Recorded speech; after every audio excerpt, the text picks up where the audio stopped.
hey, how come my clothes in the bin never get washed? Then you remember that you need to wash them yourself.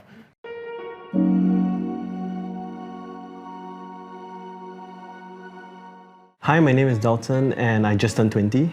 Hi, I'm Joella and I'll be 19 this year. And we are both serial entrepreneurs. Our current place is a 1+ study, and I would say the perks of being here is definitely the additional storage space and everything. When I first moved out, I was 18. It was time for me to just take on more responsibility and move out on my own. A lot of landlords were not very happy about the age part, even with like a lot of months deposit and everything. So the only place that I could get was actually under a corporate landlord.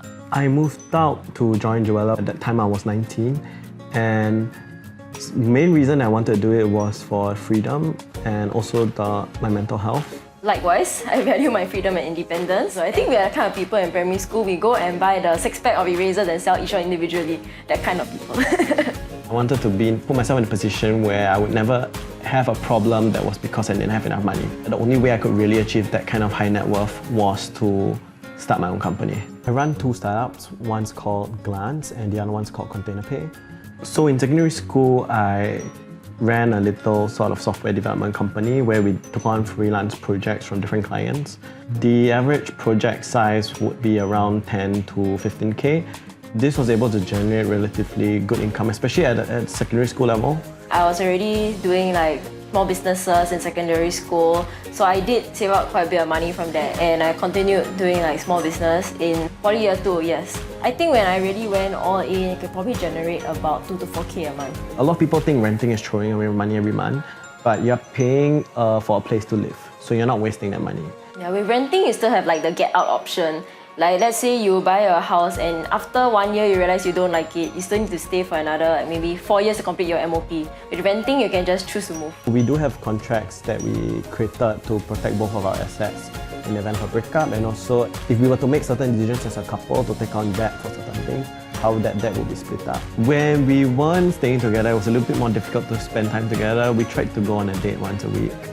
But now that we are staying together, it's a lot easier because we have a lot of little pockets of time during the day, 5, 15 minutes. Maybe like at night after we finish all our work, we can watch a movie together. We've definitely gotten like some comments. People say like, oh, y'all move out too fast, or y'all should get married first. The modern Singaporeans, especially people our age, it's not so taboo anymore. Maybe more among the older generation. And we aren't very conventional people in the first place. We've always kind of broke the norm. Yeah, just going our own way. Most important is that we make the decision as something that we want to do. Yeah, I suppose as a couple, if you're thinking of like committing for the long run, living together is something that you should experience. Yeah, we kind of like try to think of things as doing it as a team. We never really fought when we moved in, but we like argued and like discussed about things, but we very quickly came up with very logical solutions. Yeah, there wasn't a lot of having to like either person having to look after the other one or cleaning out any messes. Both of us kind of just automatically did household chores and everything. The first conversation we had was how we were gonna like split up tasks and housework and stuff. So it wasn't like a taboo topic. It's very easy, like, okay, if you wash the dishes today, I will do the laundry at night. We put luxuries, things like designer clothes or fancy dinners are the last thing that we spend on every month. The first thing would be on our essentials, rent, basic food expenses, basic transport expenses, and then our dog's upkeep. I think one thing that a lot of people don't like to spend money on when they first move in, that they should, is appliances. For example, you get a really cheap air fryer, a really cheap microwave, you'll pay for it a year down the road when you have to replace it. And you'll pay for it in things like energy efficiency, especially when it comes to air conditioners. Those are things which you're going to use every day in your house, and you should spend money on them. So like daily things, you want something that's going to last you, like really last you. When you're moving out, there's a big balance that you have to fulfill. So you get a lot more freedom, but you also take on a lot more responsibility. There's a lot of costs that when you're living with your parents, you don't see. For me, it wasn't such a big difference because I've always been doing most of this stuff. Our number one priority would definitely to set aside money for rental and to account for like the cost of Jack's upkeep, our food and the utilities. So those are the main things that are just like non-negotiable.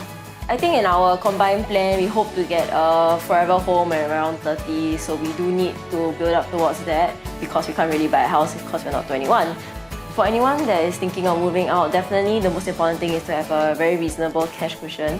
So for me, that was having the whole year's rental in cash. So I knew that even if something happened, I would still be able to pay my rent. The most important thing you should do is start building the habits that you need now, especially being independent, including paying your own bills. If you can't afford to pay your own bills, you can't afford to move out yet. You need to detach yourself from your parents and really be independent. If you feel that you don't have the time to do chores, you're not ready to move out. So start by doing those things, that when you move out, you're not suddenly scrambling like, hey, how come my clothes in the bin never get washed? Then you remember that you need to wash them yourself. So these are the habits you need to start building now. Hi AsiaOne, I'm Joella. And I'm Dalton. And you're watching Living Home.